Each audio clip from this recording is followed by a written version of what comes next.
Today on Fresh Vintage Garage, we're checking out the Icon. We're calling it the TPSK. This is the tire pressure monitoring system directly from Harbor Freight. We're going to dig into this, show you the software, show you the capabilities to activate and relearn some sensors. We're going to do all that together right now. Just like we said in the intro, we have the TPSK here. I'm not calling it the Tire Pressure Monitoring System Toolkit in the video 100 times. I promise I'm not doing that. Big shout out to Harbor Freight for sending this thing over, sponsoring the video. Really, really appreciate it. This thing, the more we use it, the more we like it. And we're going to show you the software here because, dare I say this in a video, when you could hand this thing to almost anyone and they could probably use it within 5 minutes and figure out how to activate, relearn, and just do their own TPMS. It really is that simple with this guy. That being said, we're going to do a few things. We're going to take this outside. We have a 2016 Subaru Forester. We're going to try to activate. We're going to relearn some sensors. We're also going to program some sensors right here, right now. We're going to get the shot set up. But Jay, you got the sensors, man? Oh, there we go. We got a nice little bag of sensors. And just to shout out, these are Subaru sensors Jay pulled out of his own Forester rims. We make that note because if you look at the back of the box here, I promise we're not going to read off the box all day. Activates and programs more than 30 different sensors. These are Subaru sensors. These are not Autel sensors. So we're going to get this set up so we can actually program one of these and actually show you how quick this will work. I wanted to quickly show you the software on this guy. It is, when we said earlier in the video, simple to use. You could probably hand this to someone and they could use it very quickly. We mean that. There's a back button. This is your forward button. I'll go back here. Then you're obviously directional, and then this will turn it off if you hold it. And this is your trigger button. On the top here, real quick, we have a VIN scanner's little camera and a flashlight, and then we have OBD2 ports and our USB-A, and that's about it on the entire thing. Looking at this is touchscreen, so we can touch this. We already have Subaru in here, and then Forester, and I'll use the buttons for the rest of this. And so our main section here is sensor status if you want to trigger the sensor just to get like your actual PSI in the tire. And then this is pretty much the extent of the software, and it's pretty cool because they even have a key fob here. So we have our 2016 Forester remote. So I'm just going to hit this, and it automatically identifies 315 megahertz and your signal strength. So if I do further away, oh, okay, you can see, and as I get closer, so it's kind of neat to see that you can do that while you're actually programming. Let me back out of here, and I'm going to go to Program, and I'm going to hit that. And let's read through this here. So we have Quick Fit, Sure Sensor. So we need to figure out what sensor this is. Let us run through here, and we'll find the right sensor. So I got my magnifying glass out, and I saw schraderservice.com on there. So we're going to go in here and find Schrader. And in this case, it's Easy Sensor Schrader, but I wanted to show you all the way at the end here, we have IT Sends Universal. So if you go into this one, let me just show you this. If you go in here, it'll actually go in and try to find whatever it can find, making sure there's no other TPMS sensors nearby. But let's go back to our Easy Sensor Schrader. And proper fit, choose the sensor. So let's click Continue. And let's do Create. So we want to put that, there's a little symbol right there. Pretty common in the TPMS world anymore. I'll just set it up there and we'll do my best not to drop this for the rest of the video.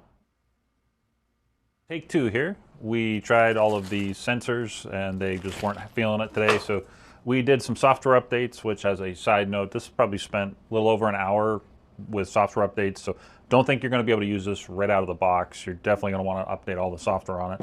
Once we did that, we ran to our local Advance and bought an Easy Sensor. We haven't even looked at this thing, but I'm sure it looks like any other TPMS sensor. So we'll just set this over here. And we're going to give this a second try here. So we're back in 2016 Subaru Forester, just like before. I doubt this is going to sit up here. Okay, it will sit up there. So we're going to see how this goes. And this time I'm going to touch the screen. There we go. And this is an Easy Sensor. Proper fit, blah, blah, blah. We're going to click OK. Then we want to create. And I'm going to press the trigger button here.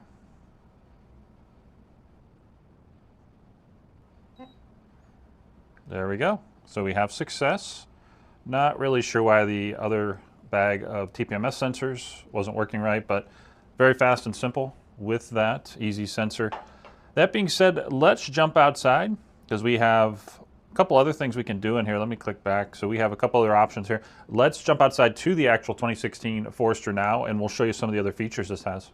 So we're here with our Subaru Forester, and we already know it's a 2016 Subaru Forester, but it does have the option to click on Diagnostics, and then down here it doesn't say it's a VIN scanner, but you click on the little like icon, and you get VIN scanner. So you have to click the green. So we have our VIN right here, and we'll just show you. It does project a little plus sign, and it does give you 2016 Subaru Forester right away, very quick. So let's go into our sensor status, and we'll shut the door here. And we tried this off camera just to give it a little test run. It's very fast. When I say fast, I mean it's hit the button. So 30.4. And keep in mind, this is a touch screen, or you can use the arrows here. So we'll just touch that.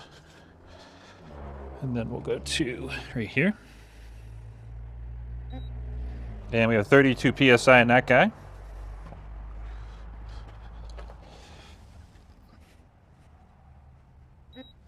There's that. And we'll go to the last one.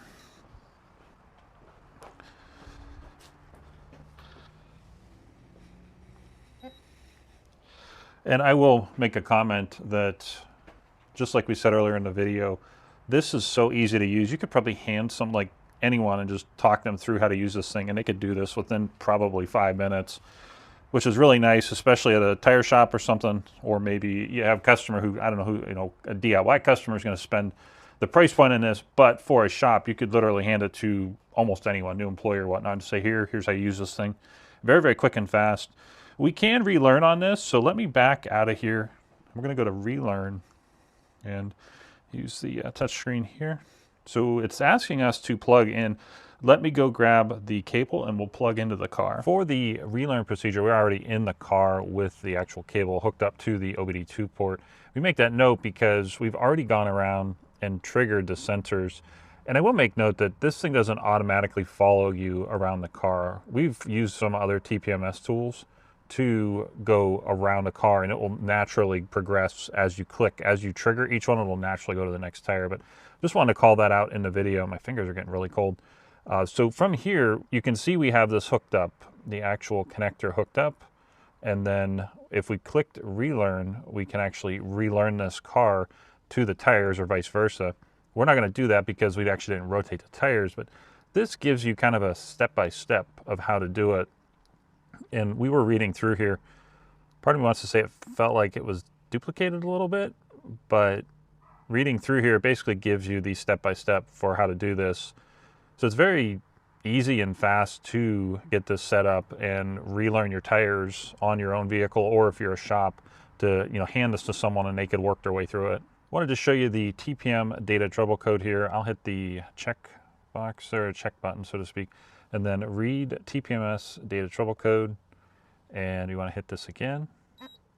It's very quick. The part that we are kind of puzzled about is we have a list of things, and you can see my finger is making those respond, but there's no data behind them. Like, I thought there would be some kind of information based on what, or maybe these are TPMS related codes, but these look more like regular data trouble codes. But if you do click down here, we can write to the ECU. We're not going to do that because we didn't actually relearn, the actual tires. We didn't rotate the tires.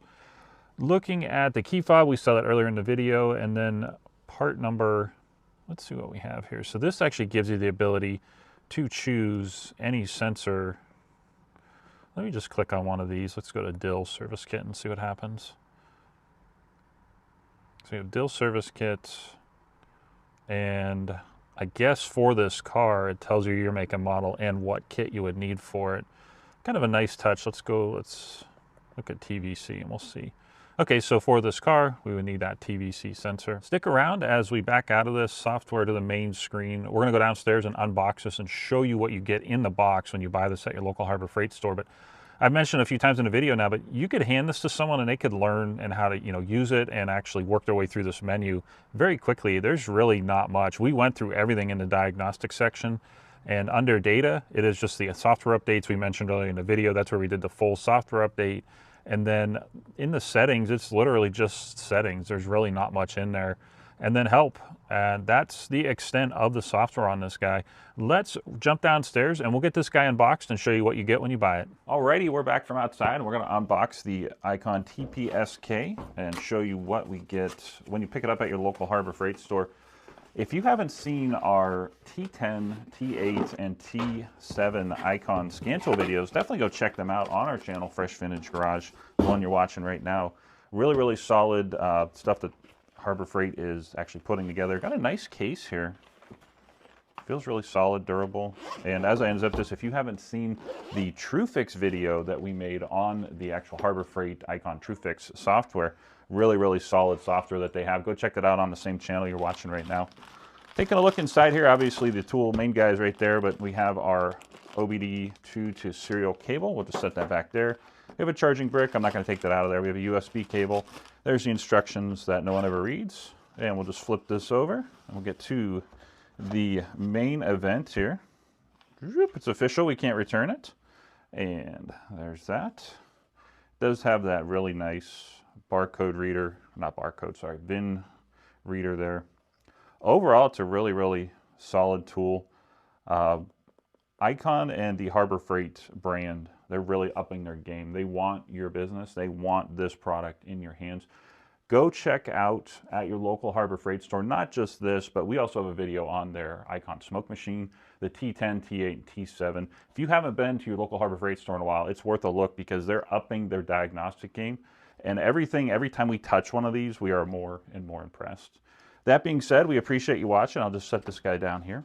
If you like scan tools, if you like shop equipment, if you like keeping your cars certified fresh Vintage Garage to your channel, before you go, make sure you check out that link. Should pop up right over my head. We'll put the T10 up there. That's the big guy. Because if you're a shop owner and you're thinking about picking this up, you probably need a big bad scan tool, and that T10 is just the ticket. So it should pop up right over behind my head. That being said, we appreciate you watching, and we'll catch you on the next one.